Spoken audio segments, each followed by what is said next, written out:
Bismillahirrahmanirrahim. Assalamualaikum warahmatullahi wabarakatuh. Innal hamdalillah nahmaduhu wa nasta'inuhu wa nastahdihi wa natubu ilaihi wa na'udzu billahi min shururi anfusina wa sayyiati a'malina. May yahdihillahu fala mudilla lahu wa may yudlil fala hadiyalah. Wa asyhadu an la ilaha illallah wahdahu la syarika lah. Wa asyhadu anna Muhammadan abduhu wa rasuluhu la nabiyya ba'da. Ya ayyuhalladzina amanu taqullaha haqqa tuqatih wa la tamutunna illa wa antum muslimun. Fa inna asdaqal hadithi kitabullah wa khairal huda huda Muhammadin sallallahu alaihi wasallam. Wa syarrul umuri muhdatsatuha wa kullu muhdatsatin bid'ah wa kullu bid'atin dhalalah wa kullu dhalalatin finnar. Hadirin hadirat yang dirahmati oleh Allah Subhanahu wa taala, puji dan syukur kita panjatkan kepada Allah atas segala limpahan karunia yang Allah berikan kepada kita. Salawat dan salam semoga tercurahkan selalu kepada junjungan kita, suri tauladan kita, imam kita, pemberi syafaat kita Nabi Muhammad sallallahu alaihi wasallam, juga kepada keluarganya serta seluruh sahabat beliau tanpa terkecuali. Pada kesempatan malam hari ini kita akan membicarakan salah satu perkara akidah yang berkaitan dengan al-iman bil yaumil akhir, beriman tentang hari akhirat, itu tentang adanya haudun Nabi sallallahu alaihi wasallam fi ardil mahsyar, tentang meyakini adanya telaga Nabi sallallahu alaihi wasallam yang letaknya adalah di padang mahsyar, ya. Tatkala kaum muslimin dan seluruh manusia dibangkitkan pada hari tersebut dalam kondisi yang mengenaskan, ya, di mana mereka dibangkitkan dalam kondisi hufatan uratan, tidak memakai alas kaki, dalam kondisi tidak berpakaian, burlan buhman, dalam kondisi belum disunat, dalam kondisi tidak membawa apa-apa. Seluruh dunia yang mereka kumpulkan tidak ada sepeser pun yang mereka bawa. Jangankan dunia, bahkan pakaian pun mereka tidak punya, bahkan sendal pun mereka tidak punya. Demikian mereka dibangkitkan pada hari kiamat. Seluruh jabatan ditanggalkan, seluruh kedudukan ditanggalkan. Kemudian mereka dikumpulkan di suatu padang yang sangat luas. Kemudian tuduna syams, matahari diturunkan dalam jarak 1 mil, sehingga manusia pun bercucuran keringat, ya. Dan keringat yang keluar dari tubuh mereka berdasarkan amalan mereka. Faminhum man yakunul araf, di antara mereka ada yang keringat mereka ila ka'bai, sampai di kedua mata kakinya. Wa minhum, di antara mereka ada yang keringatnya ila rukbatai, sampai ke kedua lututnya. Di antara mereka ada yang keringatnya sampai di ila haqawai, sampai di pinggangnya.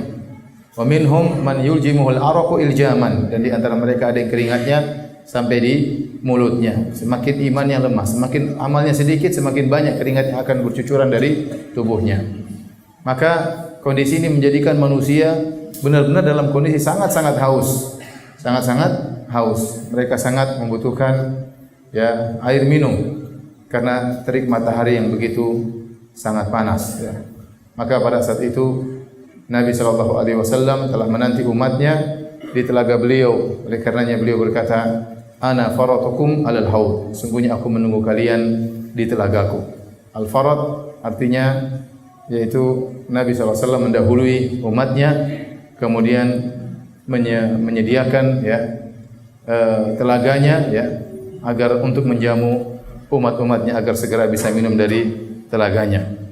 Baik, hadirin dan hadirat yang dirahmati oleh Allah Subhanahu wa taala, disebutkan dalam riwayat bahwasanya setiap nabi punya telaga, masing-masing nabi punya telaga, karena masing-masing nabi punya umat yang butuh untuk minum pada waktu tersebut.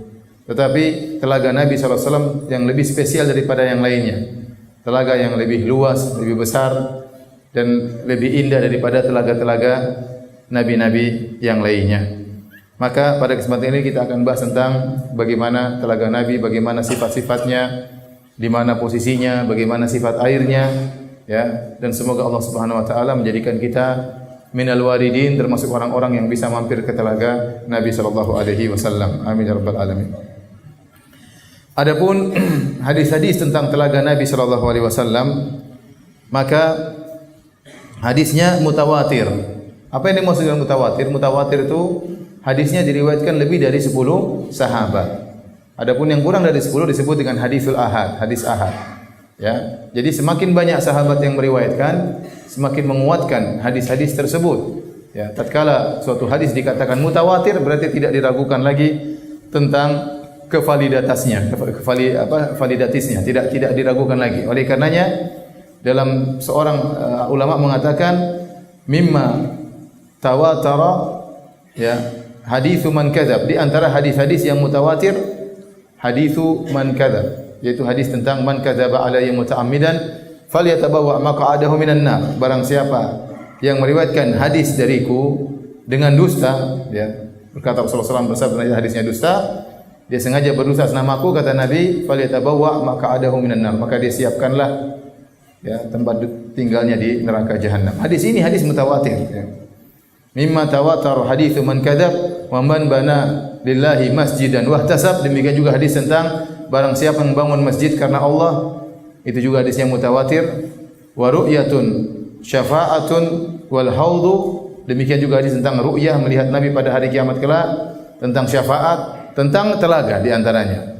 Wa massu 'alal khuffaini wa hadhihi ba'dhu. Demikian juga hadis tentang bolehnya mengusap mengusap sepatu atau kaos kaki tatkala berwudu, tidak perlu dilepas, ya. Ini juga hadisnya mutawatir. Oleh karenanya Al-Imam Ibnu Hajar rahimahullahu taala mengumpulkan, ya, sahabat yang meriwayat tentang hadis telaga ini. Ternyata beliau kumpulkan lebih dari 50. Lebih dari 50 sahabat meriwayatkan tentang hadis telaga Nabi sallallahu alaihi wasallam. Dan beliau berkata, saya telah mendengar ada sebagian ulama di zaman beliau, ya, yang telah mengumpulkan sampai 80 sahabat yang meriwayatkan tentang hadis tentang telaga. Ini menunjukkan Nabi SAW sering mengulang-ulang tentang telaga Nabi SAW sebagai kabar gembira kepada umatnya. Nabi sering menyampaikan, dalam majlis lain Nabi sampaikan lagi, dalam majlis lain Nabi sampaikan lagi. Akhirnya yang meriwayatkan tentang telaga Nabi SAW sangat banyak. Bayangkan 50 sahabat yang meriwayatkan.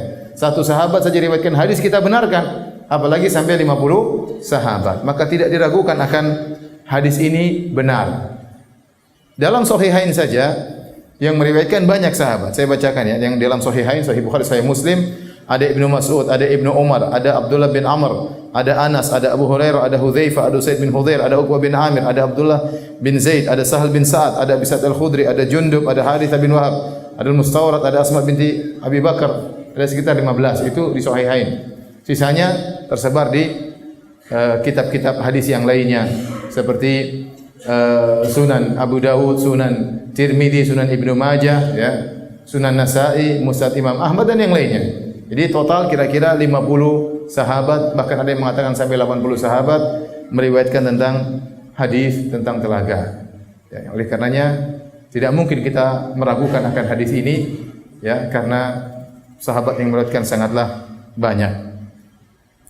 Taib. Hadirin dan hadirat yang dirahmati oleh Allah Subhanahu wa taala, adapun tentang sifat telaga Nabi sallallahu alaihi wasallam, ya, di antaranya Rasulullah SAW bersabda bahwasanya zawayahu sawa, bahwasanya sudut-sudutnya dari telaga tersebut sama panjangnya, ya, sama panjangnya. Dalam riwayat yang lain kata Nabi, arduhu mithlu tulihi, lebarnya sama dengan panjangnya. Oleh karenanya banyak ulama mengatakan telaga Nabi itu bentuknya adalah bujur sangkar, ya, adalah bujur sangkar, murabba. Karena kata Nabi, arduhu wa tuluhu sawa, lebarnya dan panjangnya sama. Ini berarti bentuknya apa? Bujur sangkar. Ini pendapat mayoritas ulama. Adapun Syekh Muhammad bin Shalih Al-Utsaimin rahimahullahu taala, beliau berkata, tatkala Nabi berkata zawayahu sawa, sudut-sudutnya sama panjangnya, ini menunjukkan telaga tersebut bundar. Beliau memahami maksudnya panjang dan lebarnya sama, maksudnya jari-jarinya sama. Sehingga telaga tersebut bentuknya apa? Bundar. Intinya mau bundar mau kotak enggak ada masalah, yang penting kita sampai ke sana, ya. Yang kita sampai ke sana. Baik. Yang kedua, Rasulullah SAW juga menjelaskan tentang luasnya telaga Nabi sallallahu alaihi wasallam. Dalam Sahihain dari hadis Abdullah bin Amr bin As radhiyallahu anhuma, Rasulullah SAW bersabda, "Haudi masiratu syahrin." Telagaku panjangnya adalah sejauh perjalanan sebulan. Kalau orang naik kuda, berjalan berlari kudanya selama sebulan, itu kira-kira panjang apa? Telagaku. Terkadang Nabi menggambarkan tentang panjangnya telaga dengan ukuran waktu perjalanan sebulan. Dan seringnya Nabi menggambarkan tentang panjangnya atau luasnya telaganya dengan ukuran tempat. Makanya dalam hadis yang lain kata Rasulullah SAW, tuluhu baina Amman ila Ailah. Ya, panjangnya dari kota Amman sampai kota Ailah. Dari Amman itu di Yordan sampai di Ailah di Syam. Ya. Kemudian dalam riwayat yang lain kata Nabi SAW, kama baina Ailah wa San'a'i al-Yaman. Seperti dari Ailah di negeri Syam sampai ke Son'a di negeri Yaman. Tentu sangat jauh ya. Ini sangat jauh. Karena Son'a berada di sebelah selatan jazirah ya. Adapun Ailah Syam sebelah utara kota Madinah ya. Jadi jauh sekali, berarti ribuan kilometer panjangnya. Dalam riwayat yang lain kata Nabi sallallahu alaihi wasallam, kama bainal Madinati wa Son'a. Jaraknya seperti dari kota Madinah sampai kota Son'a. Ya. Ada lagi dalam hadis yang lain kata Nabi, kama baina Ailah ilal Juhfah. Dari Ailah sampai Al-Juhfah. Al-Juhfah 200 km dari kota Madinah.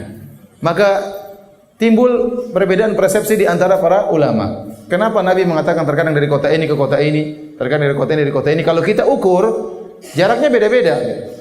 Madinah sampai Son'a beda, dari Ailah sampai Son'a lebih jauh lagi, ya. Dari Amman kepada Ailah lebih dekat lagi. Terus yang mana yang benar? Ya. Maka ada dua pendapat di kalangan para ulama. Ada yang mengatakan Nabi hanya menyampaikan secara takribi, hanya sekedar pendekatan. Maka waktu dia, karena Nabi sering mengulang-ulang tentang hadis tentang telaga, terkadang dia bertemu dengan orang Yaman, dia bilang lah seperti di Madinah sampai di Son'a. Kalau dia bertemu dengan orang dari negeri Syam, dia bilang dari Ailah sampai ke Son'a. Kalau dia ketemu dengan orang dari kota lain, dia bilang dari kotamu sampai kota sini. Sesuai dengan orang yang diajak bicara sebagai penggambaran. Intinya sangat luas. Ini pendapat pertama, bahwasanya jarak tersebut hanyalah pendekatan. Intinya sangat luas. Pendapat yang kedua menyatakan Nabi menyampaikan secara sesungguhnya, ya. Akan tapi Allah Subhanahu wa taala kabarkan bahwasanya telaga Nabi diperluas lagi, diperluas lagi. Sampai jarak yang paling jauh adalah dari Ailah sampai ke Son'a, itu ribuan kilo ya. Ailah sampai ke Son'a ya. Madinah sampai ke Syam itu sekitar 1000 kilo. Madinah ke Tabuk aja sudah 700 kilo, belum lagi ke Jordan, ke Palestina, mungkin 1000 kilo. Kemudian ke Yaman jauh lagi ya. Ke Yaman jauh lagi ya. Oleh karenanya dalam sebagian riwayat ya menunjukkan bahwasanya telaga diperluas lagi kata Nabi sallallahu alaihi wasallam, kama baina Adan ila Amman. Sebagaimana dari kota Adan di Yaman sampai Amman di Yordan. Wa ausa dan lebih luas lagi dan lebih luas lagi. Ini menunjukkan telaga Nabi kabarkan sekian, ternyata Allah perluas lagi. Mungkin Nabi berdoa kepada Allah, ya Allah perluaskanlah telagaku. Ya Allah perluaskanlah telagaku sehingga telaga Nabi diperluas lagi oleh Allah Subhanahu wa taala. Ini dari sisi luas. Adapun dari sisi cangkirnya, ternyata cangkirnya banyak di situ. Kata Nabi sallallahu alaihi wasallam ya, bahwasanya cangkirnya itu kan nujum, ka'adadin nujum, seperti jumlah bintang-bintang di langit. Ya, cangkirnya itu banyak. Jadi orang kalau ke sana bisa langsung minum. Jadi Allah sediakan cangkir yang sangat banyak. Karena kalau cangkirnya cuma 2, rebutan. Rebutan. Jadi cangkirnya banyak, sejumlah bintang-bintang di langit. Ya, siapa yang datang bisa langsung apa? Minum ya. Karena mereka kehausan. Orang berbondong-bondong datang kehausan, tahu-tahu ada telaga, maka mereka berbondong ingin segera minum dari telaga tersebut ya. Kemudian adapun warna airnya kata Nabi sallallahu alaihi wasallam, wa ma'uhu abyadu minal warik. Sungguhnya airnya lebih putih daripada perak. Dalam hadis yang lain, ma'uhu asyaddu bayadan minal laban, bahwasanya airnya lebih putih daripada susu. Dalam riwayat yang lain, annahu abyadu minas salji, airnya lebih putih daripada es ya. Adapun rasanya, jadi Nabi jelaskan detail ya. Jaraknya, luasnya, warna airnya, rasanya. Kata Nabi SAW, annahu ahla minal asal, dan rasanya lebih manis daripada madu, ya, lebih manis daripada madu. Kemudian aromanya, wanginya, Rasulullah SAW mengatakan atyabu minal misik, lebih harum daripada harumnya minyak kasturi, ya. Ini menunjukkan, ya, telaga tersebut luas dan rasanya sangat lezat, warna airnya sangat putih, dan orang yang ke sana berbondong-bondong tidak perlu berebutan karena telaga tersebut sangat luas dan jumlah cangkirnya sangat banyak. Waktu saya isi tentang masalah ini, ada yang bertanya, Ustaz, boleh enggak sampai di telaga saya berenang di situ? Saya bilang, kau minta izin sama Nabi, kalau dikasih berenang ya silakan. Macam-macam aja pikirannya.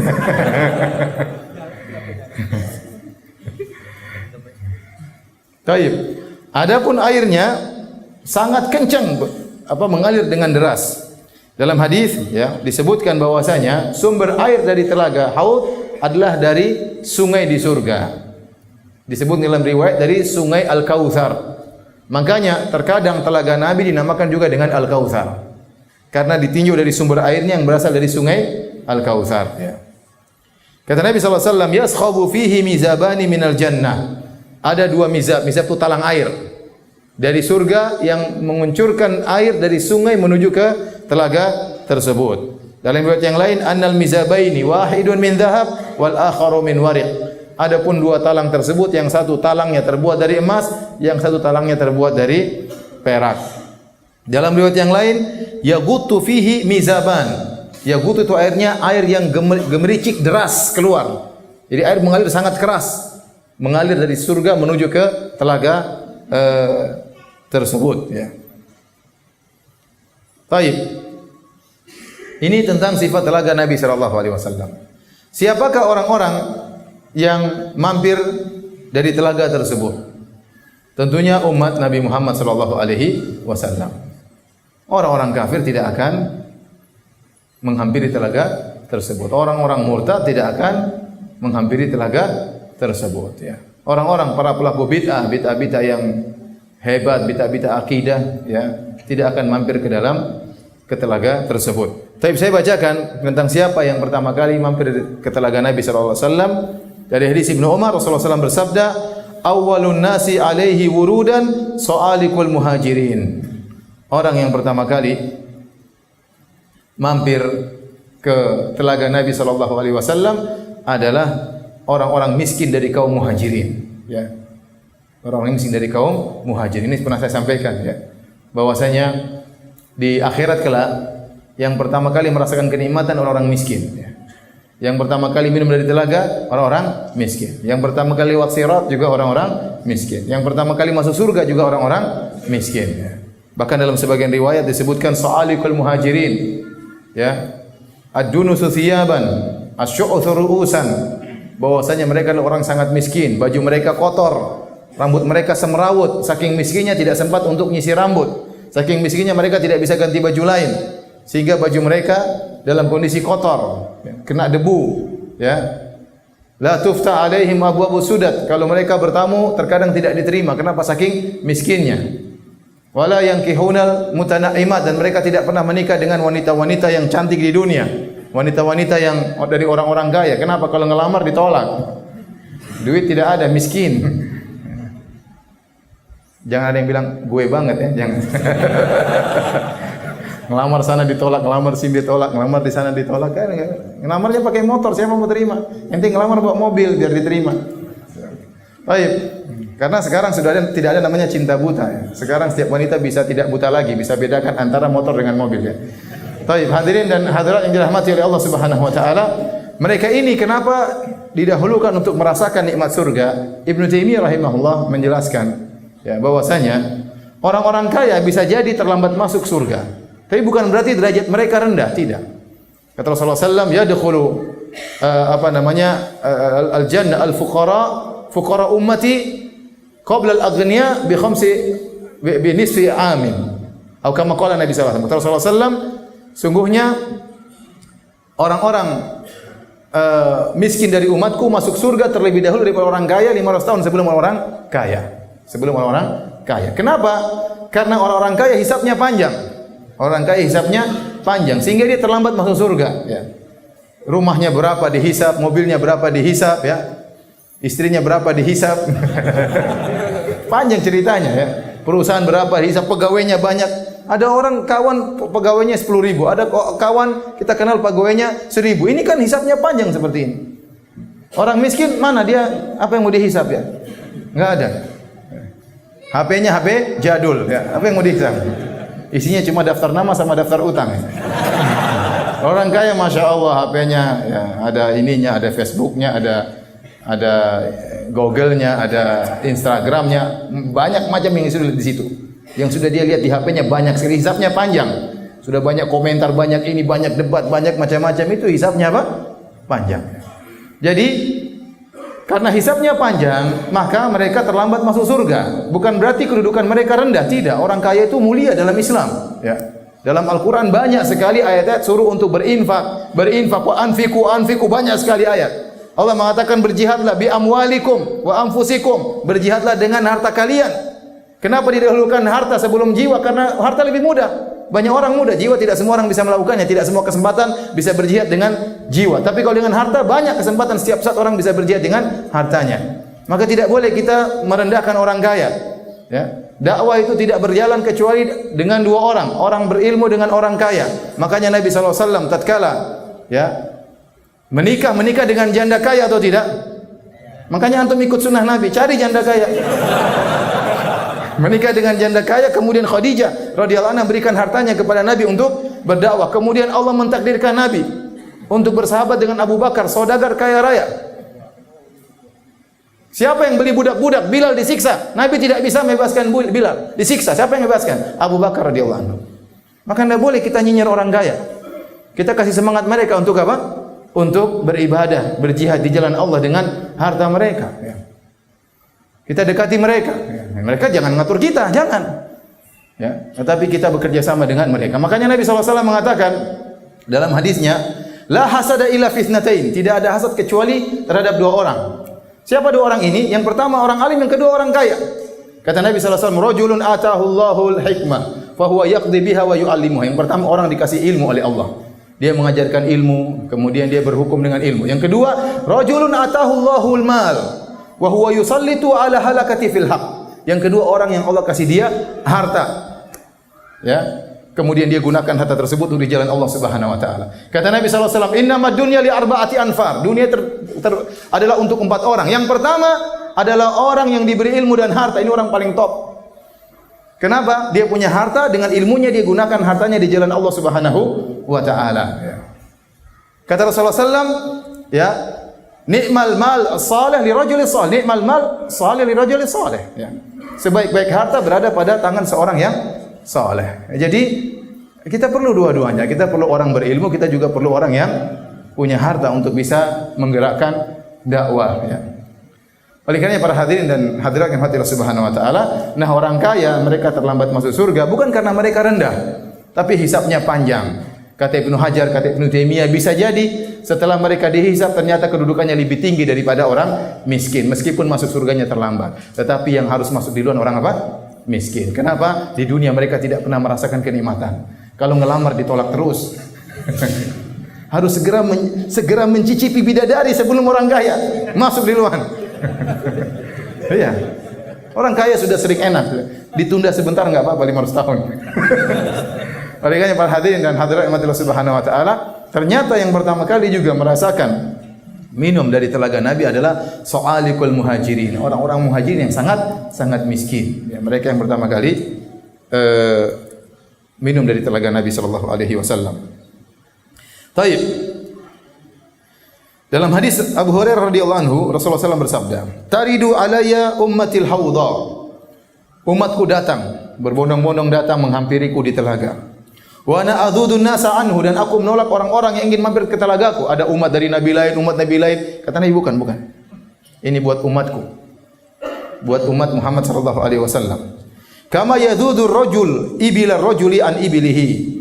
Sebagaimana seorang dia punya tempat minum ontanya, kalau ada onta lain mau menghampiri ditolak. Enggak, ini buat onta saya, onta lain enggak boleh. Nabi juga demikian. Jadi Nabi makanya kenapa Nabi mengatakan ana faratukum alal haud? aku mendahului kalian di telaga. Di antaranya Nabi untuk menjaga telaga tersebut. Ini khusus buat minuman bagi umatku.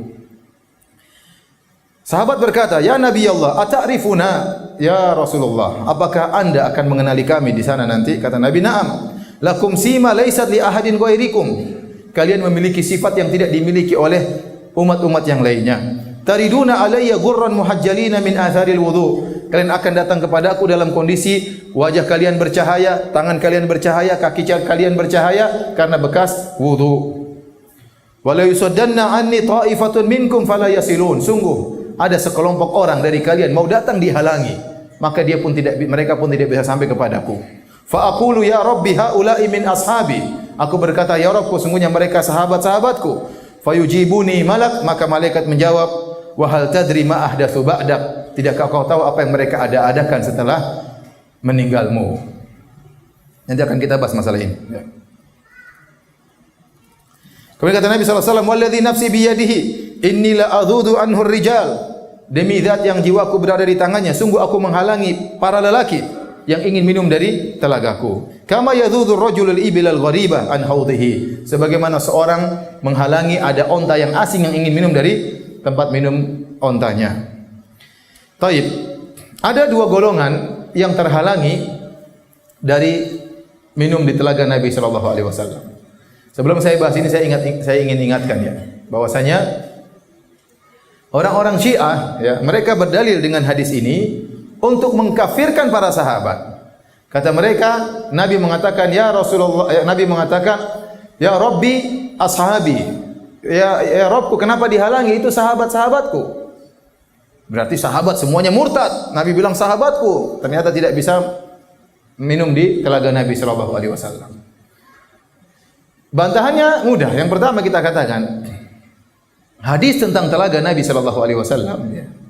Hadis mutawatir yang meriwayatkan siapa? Meriwayatkan para sahabat. Yang meriwayatkan adalah para sahabat. Yang para sahabat tersebut Anda kafirkan. Lalu kalau Anda kafirkan mereka, ngapain Anda meriwayatkan hadis dari orang-orang yang Anda kafirkan? Paham atau tidak? Paham ya? Ini hadis tentang telaga Nabi yang tadi kita Ibnu Umar, Abdullah bin Amr bin Al-As, Abu Sa'id Al-Khudri, kemudian Abu Hurairah, semuanya mereka kafirkan. Kita bilanglah, kalau Anda kafirkan mereka, ngapain Anda meriwayatkan hadis dari mereka? Yang kedua, lafal tentang yang ditolak oleh Nabi sallallahu alaihi wasallam itu atau dihalangi oleh Allah Subhanahu wa taala sehingga tidak bisa mendatangi telaga Nabi, itu lafalnya macam-macam. Dalam hadis tadi, ya, kata Nabi, wala yusaddanna anni ta'ifatun minkum. Dihalangi sekelompok orang. Ta'ifah itu sekelompok orang, bukan berarti harus banyak orang, tidak harus. Dalam riwayat yang lain, kata Nabi SAW, Usayhibi, yaitu sekelompok orang sedikit dari sahabat. Artinya Nabi kenal mereka. Dan benar, setelah Nabi meninggal dunia, ada sebagian orang murtad. Di zaman Abu Bakar, banyak orang-orang Arab Badui masuk Islam. Ya, setelah Fatu Makkah. Begitu Nabi SAW meninggal, mereka murtad. Mereka secara umum dianggap sahabat karena mereka bertemu dengan Nabi, sempat menuntut ilmu dengan Nabi. Nabi mengenal mereka. Setelah Nabi meninggal dunia, ternyata mereka apa? Murtad. Bukan kaum Muhajirin, bukan kaum Ansar, bukan. Ini orang-orang Syiah ingin membawa hadis ini kepada Muhajirin semuanya kafir, kaum Ansar juga semuanya kafir kecuali beberapa orang saja yang tidak kafir. Ya. Nabi mengatakan Usayhibi. Usayhibi itu artinya isim tasghir yang menunjukkan jumlah yang sedikit. Dalam sebagian riwayat kata Nabi rijal, beberapa orang lelaki, tidak banyak yang ditolak. Yang Nabi kenal kemudian ditolak. Ya. Dalam sebagian riwayat ar-rahtu itu jumlah antara 3 sampai 9. Yang Nabi kenal mereka kemudian terhalangi dari telaga Nabi sallallahu alaihi wasallam. Lafal saling menafsirkan. Ternyata datang lafal ar-rahtu itu dalam bahasa Arab jumlah dari 3 sampai 9. Nah, kemudian mereka ingin mengatakan ribuan sahabat, puluhan ribu semuanya murtad gara-gara hadis ini. Padahal dalam sebagian riwayat cuma apa? Ar-rahtu 3 sampai 9. Yang Nabi kenal mereka, ternyata mereka diusir, tidak bisa minum dari telaga Nabi sallallahu alaihi wasallam. Taib. Orang-orang yang tidak bisa minum dari telaga Nabi sallallahu alaihi wasallam, ya. Ada secara umum ada 3 kelompok. Secara umum ada 3 kelompok. Yang pertama orang-orang kafir, ya. Karena Nabi sallallahu alaihi wasallam bersabda, "Inna man syariba minal haudhi syarbatan lam yadhma ba'daha abadan." Man syariba minhu lam yadhma ba'dahu abadan. Barang siapa sempat minum dari telaga Nabi, dia tidak akan haus selamanya. Dan orang kafir pasti masuk neraka. Kalau masuk neraka ya pasti kehausan, ya atau tidak? Berarti orang kafir enggak bakalan minum dari, orang murtad tidak bakalan minum dari telaga Nabi sallallahu alaihi wasallam. Ya. Ini yang pertama, orang kafir jelas tidak minum. Yang kedua, kata para ulama yaitu ahlul bid'ah, dan dijelaskan oleh Imam Al-Qurtubi dan yang lainnya. Itu bid'ah-bid'ah besar. Mereka sebutkan contohnya Khawarij, contohnya Mu'tazilah, contohnya Syiah. Mereka sebutkan Rafidhah, Khawarij, kemudian Mu'tazilah, ya. Pelaku bid'ah-bid'ah akidah yang besar yang ini berkaitan dengan usuluddin. Mereka ini tidak akan minum dari telaga Nabi sallallahu alaihi wasallam. Ya. Kemudian di antara yang disebut oleh para ulama yaitu adalah orang-orang adz-dzalimun, orang-orang yang zalim, al-musrifun fi dzulmihim, yang sangat parah dalam kezalimannya.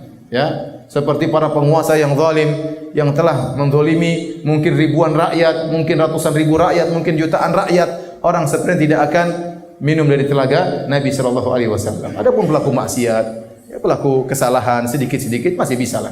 Ini para ulama menjelaskan itu orang-orang yang memiliki dosa-dosa yang sangat besar, di antaranya bid'ah-bid'ah besar, bid'ah-bid'ah akidah. Yang kedua adalah berkaitan dengan orang-orang yang penguasa-penguasa yang zalim, ya, yang merubah hukum-hukum Allah Subhanahu wa taala kemudian menzalimi rakyat dan masyarakat. Kenapa? Karena waktu Nabi sallallahu alaihi wasallam ingin menyambut mereka, tiba-tiba mereka dihalangi.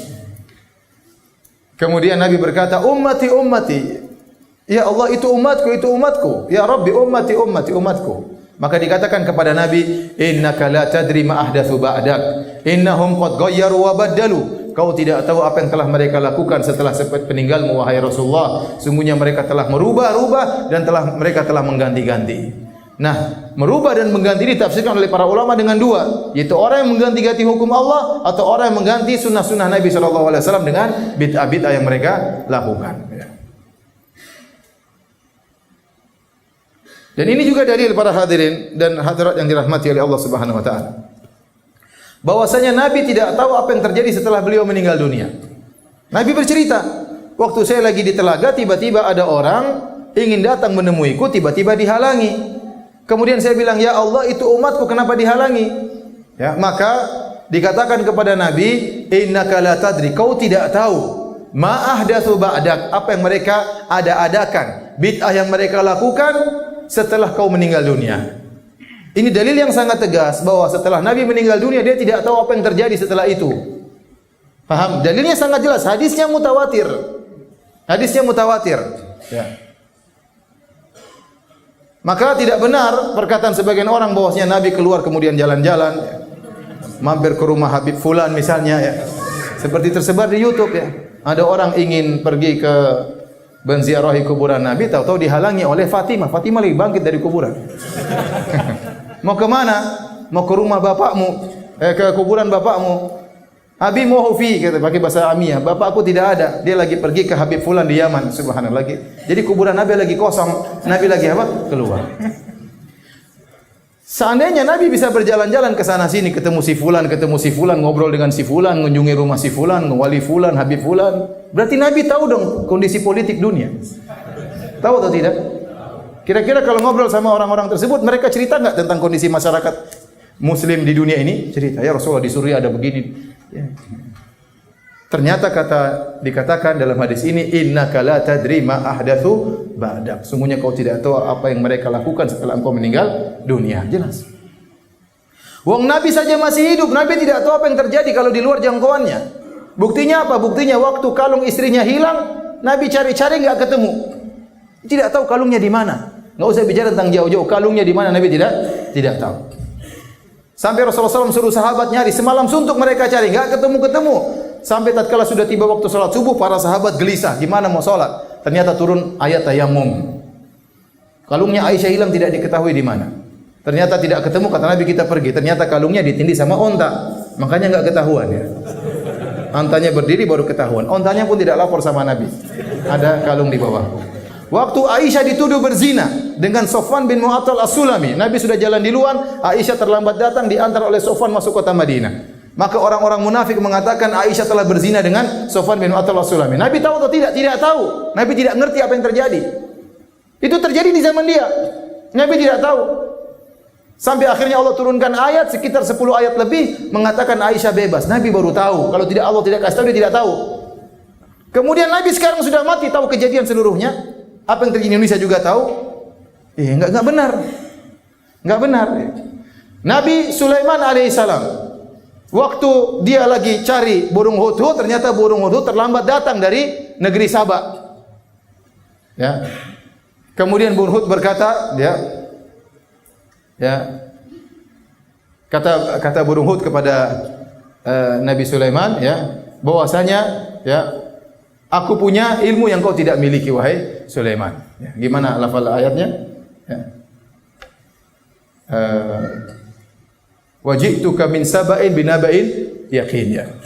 Ahadtu bima lam tuhitu bih, kata burung hudhud. Burung hudhud mengatakan, wahai Sulaiman, ahadtu bima lam tuhitu bih, aku punya ilmu yang kau tidak tahu. Subhanallah.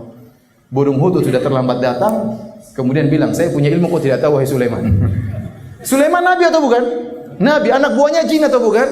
Jin. Ternyata apa yang terjadi di negeri Sabak dia tidak tahu. Dan ketidaktahuan Sulaiman terhadap apa yang terjadi di negeri Sabak diketahui oleh burung hudhud. Maka dengan pede dia mengatakan, saya tahu apa yang kau tidak tahu. Kalau Sulaiman tuh kurang ajar nanti. Saya bilang saya tidak tahu. Sini tak sembelih kamu. Tidak, tapi Sulaiman memang tidak tahu. Ada apa gerangan? Hudhud cerita, saya tadi pergi ke negeri Sabak, saya lihat ada begini, ada begini, ada begini. Kata Sulaiman, nanzur asadaqta am kunta minal kadhibin. Kita lihat dulu, kau ini benar atau tidak. Nabi Sulaiman masih belum tahu juga. Suruh cek dulu. Ini berarti Nabi Sulaiman alaihissalam tidak tahu apa yang terjadi di negeri Sabak. Itu di zaman dia masih hidup. Nah, bagaimana kalau sudah mati kemudian tahu seluruhnya? Lebih tidak masuk akal. Makanya Nabi Isa alaihissalam sekarang belum meninggal, Nabi Isa diangkat oleh Allah Subhanahu wa taala. Nanti di hari kiamat Allah bertanya, "A anta qulta lin-nasi ittakhiduni wa ummi ilahaini min dunillah?" Wahai Isa, apa kau berkata kepada umatmu, jadikanlah aku dan ibuku sebagai Tuhan-Tuhan selain Allah? Nabi Isa mengatakan, "Subhanak ya Allah, saya tidak pernah mengatakan demikian." Ya. Kemudian kata, "Ma qultu lahum illa ma amartani bihi." Aku tidak pernah memerintahkan kepada mereka kecuali apa yang kau perintahkan kepadaku. Kemudian Nabi Isa berkata, "Wa kuntu alaihim syahidan ma dumtu fihim." Saya menjadi saksi atas perbuatan mereka waktu saya masih bersama mereka. Falamma tawaffaitani, tatkala kau angkat aku ya Allah, kunta antar raqiba alaihim. Kau yang tahu tentang mereka, saya tidak tahu apa yang mereka lakukan setelah saya diangkat oleh Engkau. Padahal Nabi Isa belum meninggal. Itu pun dia tidak tahu apa yang dilakukan oleh orang Nasara setelah dia diangkat oleh Allah Subhanahu wa taala dan dia belum meninggal. Nah, bagaimana kemudian ada yang mengatakan Nabi sekarang tahu sana sini, Nabi ngerti, silakan beristighatsah minta tolong kepada Nabi, ya Rasulullah tolong kami. Ini enggak benar. Nabi datang hadir acara ini. Kemudian tatkala Nabi masuk semua orang berdiri menyambut kedatangan Nabi, yang benar saja. Nanti orang-orang ziarah di Masjid Nabawi gimana? Lagi kosong. Kayak tadi katanya kan, yang bilang tadi lagi kosong nih, jangan ngapain ziarah, nabinya lagi tidak ada. Ini enggak benar ya, ini khurafat semuanya, enggak benar. Dalil bahwasanya Nabi tidak tahu apa yang terjadi setelah beliau meninggal dunia. Hadisnya mutawatir, innaka la tadri ma ahdatsu ba'da. Kau tidak tahu apa yang mereka perbuat, mereka ada-adakan setelah engkau meninggal dunia. Innahum qad ghayyaru wa baddalu. Sungguhnya mereka telah mengganti dan telah merubah. Baik. Hadirin dan hadirat yang dirahmati oleh Allah Subhanahu wa taala. Dan ada orang-orang yang mengingkari tentang telaga Nabi sallallahu alaihi wasallam. Di antaranya orang-orang Mu'tazilah. Orang Mu'tazilah mereka mengingkari telaga Nabi bukan dari lafaznya. Mereka bilang telaga Nabi ada tapi tidak seperti apa yang kalian ceritakan. Tidak seperti yang disebut dalam hadis-hadis. Mereka mengingkari hadis-hadis. Dan demikianlah orang-orang Mu'tazilah. Mereka sering menolak hadis-hadis dengan alasan hadis-hadisnya adalah hadis ahad. Padahal hadisnya mutawatir. Contoh, Al-Qadhi Abdul Jabbar dalam kitabnya Syarh Ushul Khamsah, ya. Tokoh Mu'tazilah punya buku tebal namanya Syarh Ushul Khamsah. Dia mengatakan bahwasanya Allah tidak bisa dilihat pada hari kiamat. Adapun hadis-hadis yang datang tentang Allah dilihat pada hari kiamat, hadisnya adalah hadis ahad dan hadis ahad dhaif, tidak bisa dipakai. Ini enggak benar. Ternyata hadisnya mutawatir, diriwayatkan lebih dari 20 sahabat lebih. Kenapa dia jahil tidak ngerti tentang masalah hadis, kemudian dia tolak. Sama tentang masalah telaga Nabi SAW meriwayatkan hadis sampai 50 sahabat. Sampai ada yang mengatakan sampai 80 sahabat. Ada seorang datang kepada Abu Barzah Al-Aslami, namanya Ubaidillah bin Ziyad. Dia datang kepada Abu Barzah Al-Aslami radhiyallahu anhu. Kemudian Ubaidillah bin Ziyad berkata kepada Abu Barzah, "Inna ma bu'ithtu ilaika li as'alaka 'anil haud." Sungguhnya aku diutus kepada engkau untuk bertanya tentang telaga Nabi sallallahu alaihi wasallam. Hal sami'ta Rasulullah sallallahu alaihi wasallam yadhkuru fihi syai'an? Apakah kau dengar Nabi pernah bercerita tentang telaga Nabi, tentang telaganya? Maka Abu Barzah berkata, "Na'am, iya. Saya pernah dengar Nabi bercerita tentang haud. La marratan wala thintain wala thalathan wala arba'an wala khamsan." Aku mendengar Nabi bercerita tentang telaganya bukan cuma sekali, bukan cuma 2 kali, bukan cuma 3 kali, bukan cuma 4 kali, bukan cuma 5 kali. Tadi saya katakan di awal pengajian, Nabi sering mengulang-ulang tentang telaganya. Faman kadzdzaba bihi falasaqahu Allahu minhu. Barang siapa yang mendustakan tentang telaga Nabi, semoga dia tidak minum dari telaga Nabi sallallahu alaihi wasallam. Tsumma kharaja mughdaban. Kemudian dia keluar dalam kondisi marah. Hadis ini diriwayatkan oleh Abu Dawud. Oleh karenanya Anas bin Malik berkata, "Sami'tu Nabiyya sallallahu alaihi wasallam yadhkuruhu." Aku mendengar Nabi berbicara tentang telaga.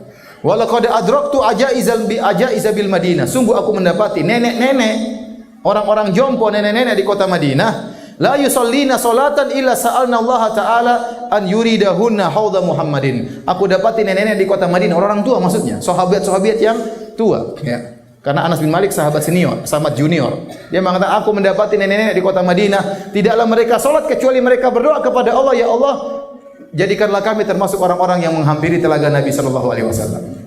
Dijadikan doa bagi orang-orang nenek-nenek tua di kota Madinah. Berarti apa tentang telaga Nabi? Berita yang masyhur diketahui oleh banyak orang, sampai nenek-nenek di kota Madinah pun mengetahui tentang telaga Rasulullah sallallahu alaihi wasallam. Taib hadirin, di antara hal-hal yang bisa kita lakukan agar kita bisa lebih mudah untuk menghambiri telaga Nabi sallallahu alaihi wasallam, di antaranya kata para ulama adalah al-muhafadzah 'alal wudu, hendaknya menjaga wudu. Menjaga wudu. Karena tadi kata Nabi sallallahu alaihi wasallam, aku mengenali kalian dengan apa? Bekas wudu. Cahaya di wajah, di tangan, di kaki, maka seorang berusaha melatih diri untuk menjaga wudunya. Setiap batal kemudian dia mengganti memperbarui wudunya.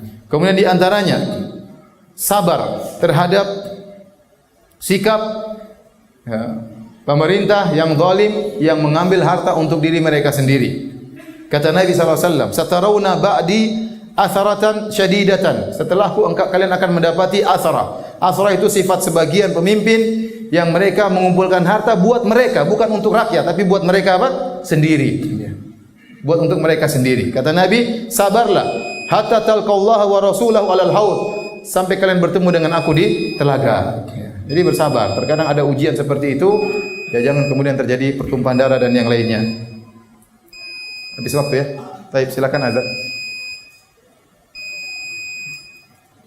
Hadirin hadirat yang dirahmati Allah Subhanahu wa taala. Di antara akidah Ahlussunnah adalah tidak boleh memberontak kepada pemerintah selama mereka masih muslim, meskipun wa in jaru, meskipun mereka berbuat kezaliman.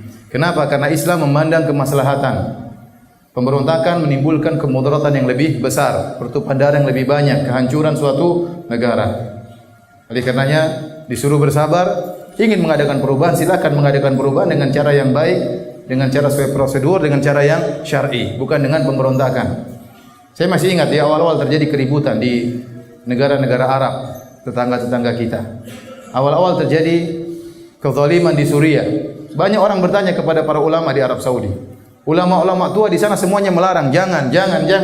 Tapi dai-dai muda waktu itu luar biasa. Ayo marah, ayo bangkitkan kemarahan kalian. Ayo. Akhirnya sekarang yang meninggal mungkin sudah jadi 1 juta orang. Wanita entah berapa yang sudah diperkosa, anak-anak sudah berapa yang meninggal. Saya tanya sama antum, seandainya antum datang orang tanya kepada antum, Ustaz, antum jadi ustaz misalnya. Ustaz, saya tinggal di Suriah, Ustaz. Saya ingin memberontak, Ustaz. Apa konsekuensinya, apa bahayanya? Mungkin 1 juta orang meninggal kalau saya berontak. Kira-kira jawaban antum gimana? Suruh berontak atau tidak? Ya akhi, darah kaum muslimin mengerikan. Sekarang mereka dizalimi, kita bantu sebanyak-banyaknya. Kita doakan mereka, bantu. Sudah terlanjur. Tapi awal mula tidak sembarang orang boleh berfatwa. Akhirnya apa? Orang terbunuh seperti itu. Siapa yang menolong mereka sekarang? Negara-negara Arab Saudi mau ikut campur pun tidak bisa berbuat apa-apa karena sudah masalah dunia. Masing-masing punya negara, punya koalisi, tidak mudah seperti yang kita bayangkan. Ya. Semua negara, lihat di Libya. Libya dulu kawan-kawan saya banyak di Libya. Dulu mereka masya Allah hidup tentram, duit banyak ya. Sekarang susah. Ya, nilai mata uang mereka jatuh. Mereka berontak terhadap Gaddafi. Gaddafi memang begitu, dia menzalimi banyak orang. Tapi tatkala dia dibunuh, sekarang terjadi apa? Susah. Tidak ada pemerintah, tidak diakui, ribut, ada dualisme pemerintahan dan akhirnya susah. Di Mesir juga demikian, di Irak juga demikian, di mana-mana demikian. Terjadi pemberontakan, kerusakan lebih banyak. Banyak teman-teman saya, doktor, lebih pintar dari saya, lebih jauh lebih pintar daripada saya. Ilmu mereka tidak bisa bermanfaat. Kata mereka, Firanda, ente enak di Indonesia bisa dakwah sana sini. Kami tidak bisa berdakwah. Sudah sampai doktor di Madinah, mau pulang ngapain? Mau pulang, ada yang saya tanya, kenapa ente enggak pulang? Kalau saya pulang, saya enggak tahu, bisa jadi saya dibunuh, saya tidak ngerti kenapa saya juga dibunuh. Mending saya ngerti kalau saya mau dibunuh. Saya tidak tahu tiba-tiba orang tembak saya. Keamanan tidak ada. Maka antum ini ikhwan, ya. Negeri antum ini negeri yang penuh keamanan. Alhamdulillah ya. Jangan sampai gara-gara seorang emosional akhirnya memberontak, akhirnya kehancuran yang lebih parah, dan itu dinanti-nanti oleh orang-orang kafir. Senang di Indonesia terjadi keributan. Anda ingin merubah, silakan merubah. Kalau memang Anda tidak puas, silakan merubah dengan cara yang baik, dengan prosedur. Adapun berontak tidak benar. Taib. Yang kedua, sebaliknya. Kalau Anda menemukan penguasa yang kemudian ternyata tidak sesuai, ternyata berbuat zalim, Anda juga tidak boleh mendukung mereka. Tidak boleh mendukung mereka. Sebagaimana Anda tidak boleh memberontak, Anda pun tidak boleh mendukung. Apa kata Nabi SAW terhadap Ka'ab bin Ujrah? A'adakallahu min imarati sufaha. Aku berdoa kepada Allah agar Allah melindungi engkau dari pemerintahan orang-orang yang bodoh. Wa ma imaratus sufaha? Apa itu pemerintahan orang yang bodoh? Qala umara'u yakununa ba'di la yahtaduna bihadyi. Ada penguasa-penguasa yang ada datang setelahku, mereka tidak mengambil hidayah dariku. Wala yastannuna bi sunnati, mereka tidak mengikuti sunnah-sunnahku. Faman saddaqahum bikadzibihim wa anahum ala dzulmihim fa ulaika laisu minni. Barang siapa yang membenarkan penguasa-penguasa yang bodoh tersebut, kemudian membantu mereka atas kezaliman mereka, maka mereka bukan dari golonganku. Walastu minhum, dan aku bukan dari mereka. Wala yariduna ala haudi, dan mereka tidak akan datang di telagaku. Jadi ingat, tidak boleh memberontak, namun juga tidak boleh kemudian membenarkan ya kesalahan-kesalahan. Jadi kita harus taat kepada pemerintah dalam perkara yang baik. Kalau perkara tidak baik, ya jangan taat.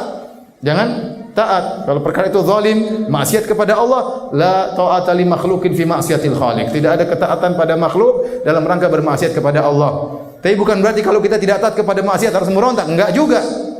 Ini juga tidak benar. Maka kita harus berikan nasihat kepada mereka. Rasulullah SAW mengatakan apa? Ad-dinun nasihat. Agama adalah nasihat. Liman ya Rasulullah? Kepada siapa ya Rasulullah? Rasulullah mengatakan wali a'immatil muslimina wa ammatihim. Nasihat kepada penguasa-penguasa kaum muslimin dan juga kepada orang awam. Si Nabi membedakan antara nasihat kepada penguasa dengan nasihat kepada orang awam. Caranya sendiri-sendiri. Caranya sendiri-sendiri. Tapi nasihat harus ditujukan kepada mereka. Sebagaimana orang awam butuh nasihat, mereka penguasa juga butuh nasihat. Pembesar-pembesar juga butuh nasihat. Kalau antum bisa sampai kepada mereka untuk nasihati mereka, lakukanlah. Sungguh itu merupakan perjuangan yang luar biasa. Karena kalau ada penguasa menjadi baik, pengaruhnya sangat luar biasa. Taib, di antaranya perkara yang bisa menghalangi seorang untuk minum dari telaga Nabi SAW tadi dikatakan adalah ahlul bidah. Orang-orang melakukan bidah. Apa kata Ibnu Abdul Bar? Salah seorang besar di mazhab Maliki.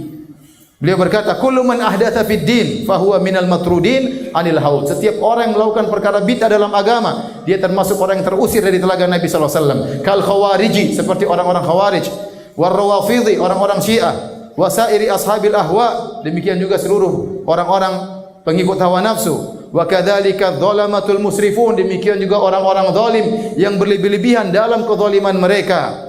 Ya. Wal mu'linuna lil kabair, demikian juga orang-orang yang melakukan dosa besar tapi terang-terangan, bangga zina, bangga dengan zinanya, bangga dengan minum khamarnya, ya, bangga dengan korupsinya misalnya, ya. Maka ini orang-orang ini yang terang-terangan melakukan dosa-dosa besar juga tidak akan minum dari telaga Nabi sallallahu alaihi wasallam, ya. Dan alhamdulillah banyak dari kaum muslimin yang tidak seperti ini.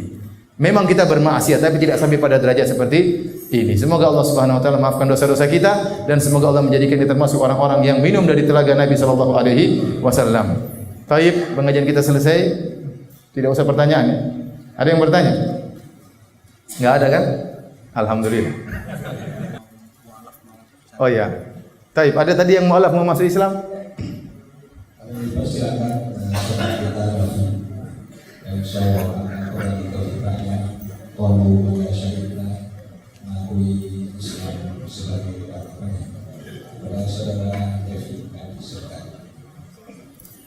Silakan.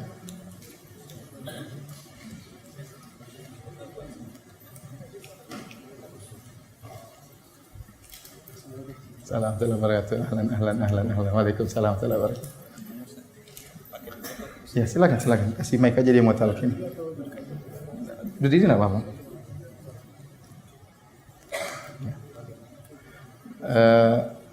Dari mana asalnya? Oh, dulunya agama apa? Konghucu. Masya Allah. Tahu makna la ilaha illallah? La ilaha illallah artinya tidak ada sembahan yang berhak disembah kecuali Allah Subhanahu wa taala. Semua yang disembah di alam semesta ini makhluk. Ada orang menyembah nabi, orang menyembah pohon, ada menyembah batu, adanya matahari. Kita enggak, kita menyembah pencipta alam semesta. Namanya Allah Subhanahu wa taala ya. Ini artinya dari la ilaha illallah. Wa asyhadu anna Muhammadar Rasulullah artinya kita bersaksi bahwasanya Muhammad adalah utusan Allah Subhanahu wa taala. Ya silakan di syahadah tolong dibantu. Ini apa silakan? Ya sudah. Ya silakan. Coba dibaca syahadahnya. Duduk aja biar tenang.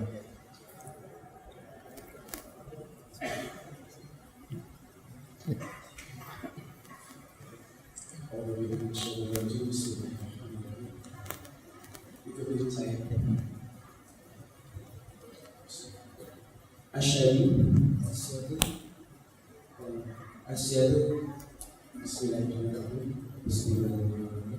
Asyhadu alla ilaha illallah wa asyhadu anna Muhammadan